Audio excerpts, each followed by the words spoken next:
Baiklah, saya akan memaparkan tentang definisi, rukun, dan syarat-syarat wakaf itu sendiri. Yang pertama itu definisi wakaf. Wakaf secara etimologi berasal dari kata wakafa, sinonim dari kata habasa yang berarti berhenti, diam, dan menahan. Sedangkan dalam fikih, wakaf didefinisikan sebagai memindahkan hak milik pribadi menjadi hak milik suatu badan untuk memberikan manfaat bagi masyarakat. Nah, yang kedua itu ada rukun-rukun wakaf.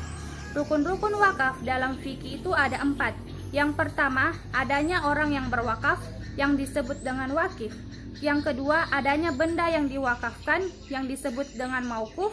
Yang ketiga, adanya penerima wakaf yang disebut dengan nazir. Dan yang keempat, adanya lafaz atau pernyataan penyerahan wakaf itu sendiri. Baiklah, yang ketiga itu ada syarat-syarat wakaf. Syarat-syarat wakaf yang pertama itu orang yang berwakaf harus benar-benar menguasai atau pemilik dari barang atau benda yang ingin diwakafkan.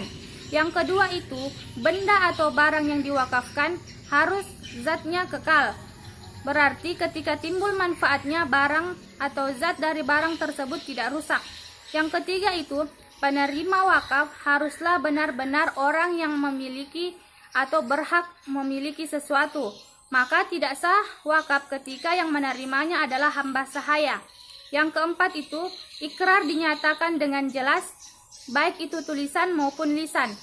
Dan yang kelima dilakukan secara tunai karena tidak ada khiyar atau pilihan, karena wakaf berarti memindahkan wakaf pada saat itu juga.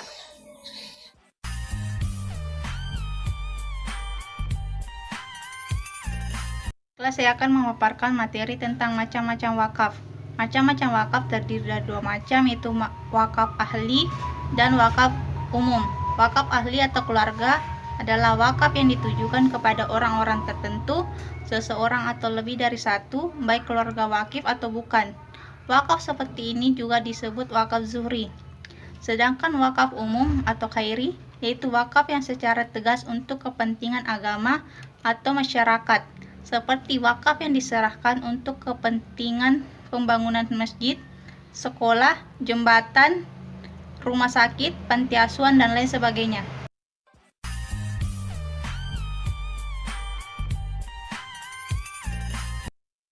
Baik, di sini saya akan menjelaskan mengenai subbahasan materi ketiga, yaitu harta yang diwakafkan. Bagaimana harta yang diwakafkan itu? Yang pertama, dapat dimanfaatkan. Harta yang diwakafkan harus dapat dimanfaatkan, sebab wakaf adalah menahan harta pokoknya dan mengalirkan manfaatnya. Jika tidak dapat dimanfaatkan, maka esensi wakaf itu tidak terjadi. Dan lalu apa saja harta benda yang dapat dimanfaatkan dan diperbolehkan untuk diwakafkan? Di antaranya yaitu pohon yang berbuah, hewan ternak yang memproduksi susu, bulu domba, kapas atau wol, telur, dan semua benda yang bisa manfaat darinya seperti rumah dan tanah. Tanah merupakan harta benda yang paling besar manfaatnya dan paling umum untuk disedekahkan, untuk dipergunakan secara umum. Tanah dapat dipergunakan untuk membangun tempat ibadah, lembaga pendidikan agama, bahkan area pemakaman. Yang kedua yaitu wujud barang tetap ada dan tidak habis karena diambil manfaatnya. Jika zatnya tidak bisa dimanfaatkan kecuali dengan menghabiskannya, maka tidak bisa diwakafkan.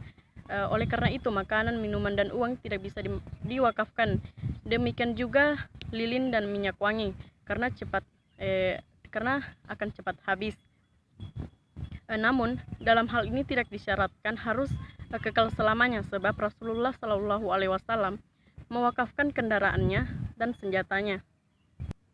Dan yang ketiga yaitu harus jelas dan tidak boleh majhul. Kita tidak boleh mewakafkan sesuatu yang sumbernya tidak jelas. Semisal ada seorang berkata, saya mewakafkan salah satu rumahku, tanpa memperjelas rumah yang mana yang diwakafkan, maka tidak sah.